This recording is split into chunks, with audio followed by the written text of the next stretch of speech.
قرآني في قلبي دوما يغمرني من فيض ضياء. قرآن کریم نے بیان کیا وَإِذْ قَالَ رَبُّكَ لِلْمَلَائِكَةِ،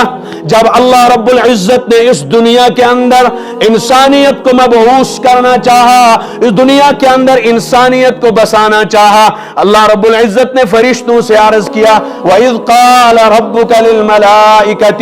إِنِّي جَاعِلٌ فِي الْأَرْضِ خَلِيفَةً، کہ اے فرشتوں میں دنیا کے اندر اپنا نائب پیدا کرنے والا ہوں، اپنا خلیفہ بھیجنے والا ہوں. گویا کہ اس سے پہلے کوئی خلیفہ نہیں آیا ہے، گویا کہ اس سے پہلے دنیا کے اندر کوئی انسان نہیں آیا ہے. اس سے پہلے جو مخلوق تھی وہ جنات تھے جو زمین پر رہا کرتے تھے، اور جو آسمانوں پہ تھے وہ فرشتے تھے، اور تیسری کوئی مخلوق نہیں تھی. اب اللہ رب العزت فرشتوں کے سامنے اس چیز کو بیان کر رہے ہیں کہ فرشتوں دیکھو، یاد رکھو میں اس دنیا کے اندر انسانیت کو پیدا کرنے والا ہوں. فرشتے عرض کرتے ہیں اے رب ذوالجلال، جو انسانیت کا مجسمہ، جو انسانیت کا باڈی، جو انسانیت کا خمیر آپ نے ہمارے سامنے پیش کیا ہے، آپ نے اس انسان کے اندر جو ہے شرارت کا مادہ رکھا ہے، فسادات کا مادہ رکھا ہے، اصلیت کا مادہ رکھا ہے، نیکی کا مادہ رکھا ہے. یعنی کہنے کا غرض یہ ہے کہ اب اللہ رب العزت اس دنیا کے اندر آسمانوں میں بلکہ پوری اس کائنات کے اندر ایک تیسری مخلوق کو بھیجنا چاہ رہے ہیں. اور وہ تیسری مخلوق کیا ہے؟ وہ انسان ہے. وہ کیا ہے جی؟ وہ انسان ہے. کوئی اس کو کسی بھی طریقے سے، کسی بھی زبان میں، کسی بھی ویژن سے، کسی بھی طریقے سے پکارے، پر قرآن کریم نے اسے کہا کہ میں خلیفہ اپنا پیدا کرنے والا ہوں. پروردگار عالم نے حضرت آدم نبینا علیہ السلام کو آسمانوں پہ دنیا کے مختلف جگہوں سے لائے گئے خمیر سے تیار کیا، پھر اس کے اندر روح کو پھونکا، اور روح کو پھونکنے کے بعد فرشتوں کے سامنے پیش کیا گیا. پھر فرشتوں نے کہا کہ اے پروردگار عالم، یہ جس مخلوق کو آپ پیدا کرنے والے ہیں یہ دنیا کے اندر جائیں گے، دنیا کے اندر فسادات کریں گے، دنیا کے اندر جو ہے شرارتیں کریں گے، آپ کی یکجہتی پہ قائم نہیں رہ پائیں گے. تو ہم آپ کی عبادت کرتے ہیں، آپ کی دن رات حمد و ثنا بیان کرتے ہیں، اس کو پیدا کرنے کی کیا ضرورت ہے؟ پروردگار عالم نے اس کے جواب میں فرمایا انی اعلم ما لا تعلمون. یہ بالکل پاگل پنی کا سوال ہے کہ اگر کوئی ذہن میں یہ پوچھ لے کہ اللہ سے پہلے کیا تھا، اس سے ہمارا یہ سوال کہ ایک سے پہلے کیا ہے؟ ایک سے پہلے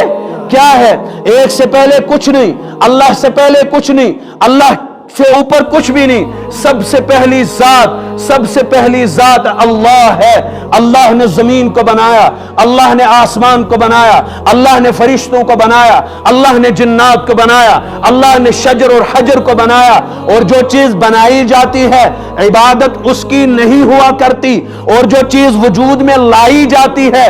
تعریف اس چیز کی نہیں ہوا کرتی. جس نے اس کو وجود میں لایا ہے عبادت اس کی جاتی ہے، تعریف اس چیز کی ہوا کرتی ہے.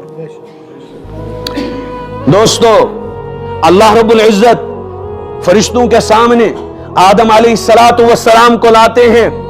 اور وَعَلَّمَ آدَمَ الْأَسْمَاءَ كُلَّهَا ثُمَّ عَرَضَهُمْ. اللہ رب العزت نے دنیا کے اوامر کا سبق سب سے پہلے حضرت آدم علیہ السلام کو سکھلا دیا. اب فرشتوں کو کہا کہ تم ان چیزوں کے نام بتلاؤ، جو دنیا میں ہونے والی چیزیں ہیں ان کے نام بتلاؤ. تو فرشتوں نے کہا کہ اے پروردگار عالم، ہم کچھ بھی نہیں جانتے سوائے اس کے کہ جو آپ نے ہمیں سکھلایا ہے. پھر علم کے ذریعے حضرت آدم علیہ السلام کو فرشتوں کے یہاں فوقیت حاصل ہوئی. پھر اللہ رب العزت نے فرمایا کہ اے فرشتوں، تم آدم علیہ السلام کو الوہیت کے درجے میں تعظیم کا سجدہ کرو. جب حضرت آدم علیہ السلام کو تعظیمی سجدہ کیا گیا، اس وقت جس نے سجدہ نہیں کیا، جو مکر گیا، جس نے اعتراض کیا، وہ شیطان تھا. وہ مخلوق تھی جس کو اللہ رب العزت نے اس دنیا کے اندر پیدا کیا تھا اور وہ جنات میں سے تھا، لیکن اس کی عبادت کی وجہ سے اللہ رب العزت کے یہاں وہ مقبول ہو گیا اور پھر آسمانوں پہ فرشتوں کا استاد بنا۔ اس لیے کسی کے نالج پہ اتنا ناز نہیں ہونا چاہیے، کسی کے زیادہ ذہانت پہ ناز نہیں ہونا چاہیے، اور کسی کو اپنی یادداشت پہ زیادہ فخر نہ ہو۔ جو پروردگار عالم یہ یادداشت دیتا ہے وہ چھین بھی سکتا ہے۔ جس پروردگار عالم نے انسان کو بصارت دی ہے، عقل دی ہے،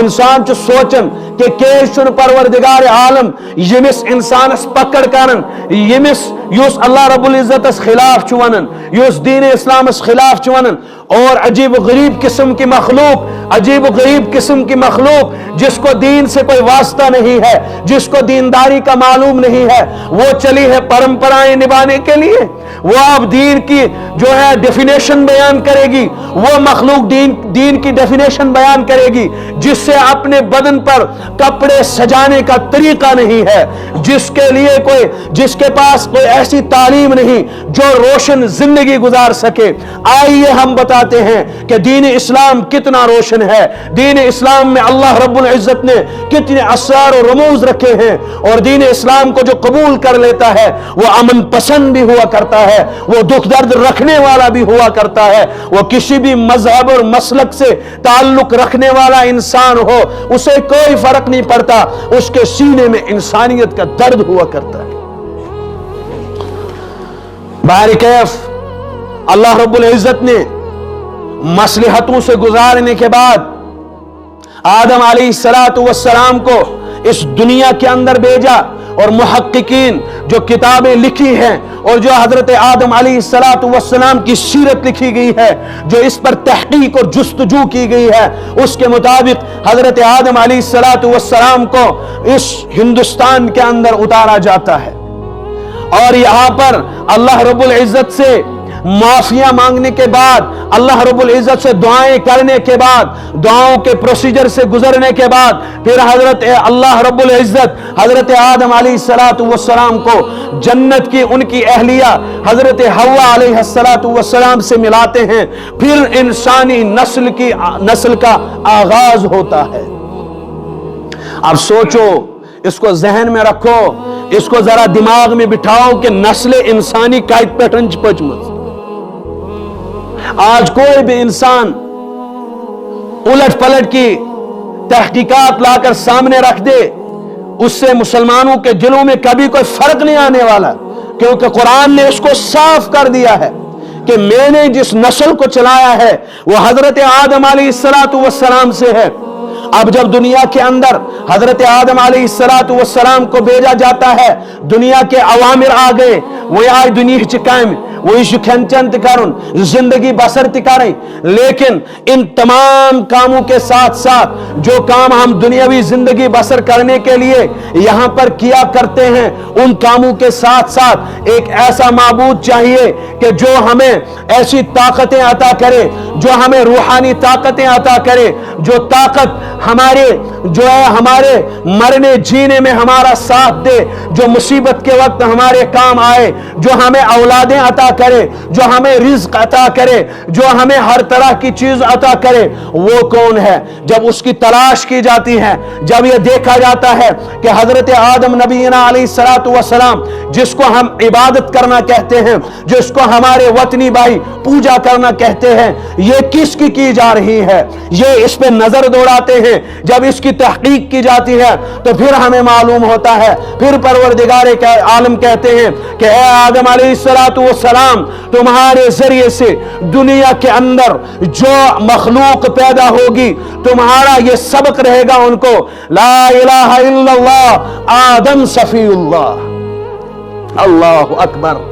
لا الہ الا اللہ آدم صفی اللہ، یہ کلمہ اللہ رب العزت جس نے آسمانوں پہ آدم علیہ السلام کو دنیا کے مختلف خمیر سے تیار کیا، اب دنیا کے اندر بھیجا ہے، دنیا کے اندر اللہ رب العزت نے